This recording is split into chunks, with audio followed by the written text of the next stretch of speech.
Assalamualaikum warahmatullahi wabarakatuh. Dewan juri yang saya hormati, serta lawan berpikir saya dari tim pemerintah. Perkenalkan, nama saya Nurbaiti Fetiani Sihaan dari Institut Kesehatan Raja Wali sebagai leader opposition pada debat kali ini dengan mosi sekolah harusnya berwenang menghukum siswanya yang melakukan segala bentuk perundungan di luar sekolah. Sebelum saya menyampaikan argumentasi untuk menolak mosi ini, sebelumnya terlebih dahulu di sini saya akan kembali meluruskan terminologi penting dalam mosi ini. Dan yang perlu kita garis bawahi bersama, di sini ada kata siswa. Nah, menurut Kamus Besar Bahasa Indonesia, siswa adalah murid, terutama tingkat sekolah dasar dan menengah. Di sini dapat kita simak bersama bahwa murid adalah anak dengan usia 6-17 tahun, di mana dapat kita simpulkan bahwa siswa merupakan anak-anak dengan usia di bawah umur. Seperti yang kita ketahui bersama, pada pasal 54 Undang-Undang Nomor 35 Tahun 2014 tentang perubahan atas Undang-Undang Nomor 23 Tahun 2022 tentang perlindungan anak yang mengatur bahwa anak wajib mendapatkan perlindungan hukum dari tindakan kekerasan fisik yang dilakukan oleh pendidik dan tenaga pendidikan.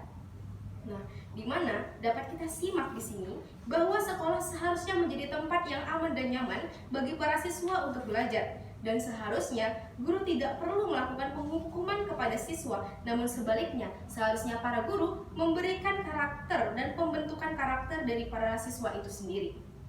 Lalu seperti yang kita ketahui bahwa pada usia anak-anak dan remaja, tindakan kekerasan tidak selalu menjadi jalan keluar yang membuat anak-anak jerah, namun sebaliknya mereka akan semakin membangkang dengan pelakuan penghukuman. Lalu menurut penelitian bahwa terdapat data yang mengatakan bahwa menghukum anak di usia dini dengan cara memarahi, memukul, dan tindakan-tindakan kekerasan lainnya tidak membuat anak merasa takut, namun malah menunjukkan sikap antagonis yang ada pada diri mereka.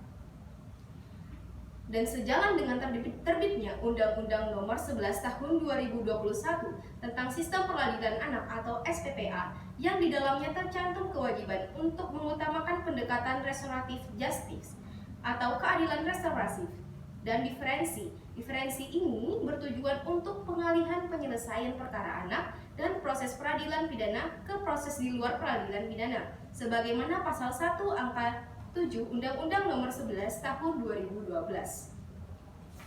Baik, selanjutnya Dewan Juri yang terhormat, menurut data Profil Anak Indonesia tahun 2015 menunjukkan bahwa pelaku kejahatan yang mendapatkan putusan pidana penjara sebesar 53,30%. Persentase penanganan kasus anak menggunakan pendekatan diferensi sebanyak 27,80%. Lalu kembali kepada orang tuanya sebanyak 8,57%. Peraturan pidana bersyarat sebanyak 9,02%. Dan putusan diserahkan kepada panti sosial atau lainnya sebesar 2,97%. Kondisi ini Dewan Juri yang terhormat menunjukkan adanya keberpihakan dari aparatur penegak hukum terkait dalam menangani kasus anak, lebih sebagai upaya mencari penyelesaian yang adil dan menentukan pemulihan kembali pada keadaan semula dan bukan pada pembalasan. Sehingga Dewan Juri yang terhormat, sekolah tidak lagi perlu khawatir dalam proses penghukuman karena telah diatur dalam konstitusi. Sebaliknya, yang saya sebutkan tadi bahwa sekolah seharusnya menjadi wadah dalam pembentukan karakter siswa itu sendiri. Terlebih dari kasus-kasus yang ada di luar sekolah.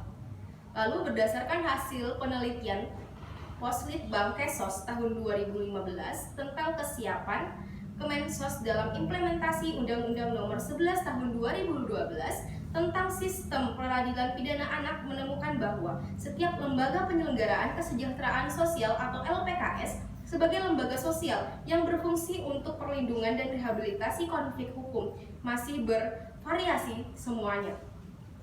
Lalu, untuk mengimplementasikan kondisi ini, para pekerja sosial, profesi, orang-orang terdekat yang cukup penting dalam memberikan perlindungan dan pendampingan, termasuk pendorongan agar anak mendapatkan posisi penyelesaian perkara di luar mekanisme pidana konvensional dengan cara pengalihan atau diferensi. Jadi dapat kita lihat bersama bahwa sekolah seharusnya menjadi pendamping dan pendorong agar anak-anak tersebut melakukan tindakan-tindakan yang lebih baik baik sebagai pembentukan karakter dari siswa-siswa itu sendiri. Sehingga Dewan Juri yang terhormat, pada akhirnya kami tetap menolak mosi perdebatan kita pada kali ini. Yang pertama, karena tim opening government tidak memberikan parameter yang jelas pada perdebatan kali ini, dan mosi yang telah diberikan tadi tidak dapat mengkonversi data-data dan argumen-argumen yang telah saya sampaikan barusan.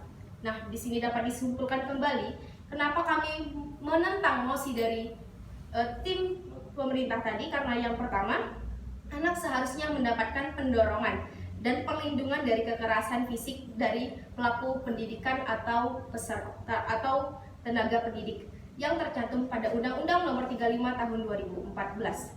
Lalu yang kedua, seharusnya sekolah menjadi tempat yang nyaman dan aman bagi para siswa. Sebagai pendidik harusnya tidak memberi hukuman, namun sebaliknya sekolahlah yang harus menjadi tempat untuk perbaikan dan pembentukan karakter dari siswa itu sendiri. Lalu yang ketiga, penghukuman yang tidak tepat akan mengganggu dari psikologis dari anak itu sendiri. Lalu yang keempat, karena adanya keberpihakan aparatur negara hukum yang menangani kasus kejahatan anak, sehingga pihak sekolah tidak perlu lagi untuk khawatir dan ikut campur dalam proses penghukuman pada anak. Lalu yang terakhir, penyelesaian masalah pada anak tidak seharusnya dengan penghukuman, tetapi dengan proses pendekatan atau pengalihan dan proses diferensi. Terima kasih. Assalamualaikum warahmatullahi wabarakatuh.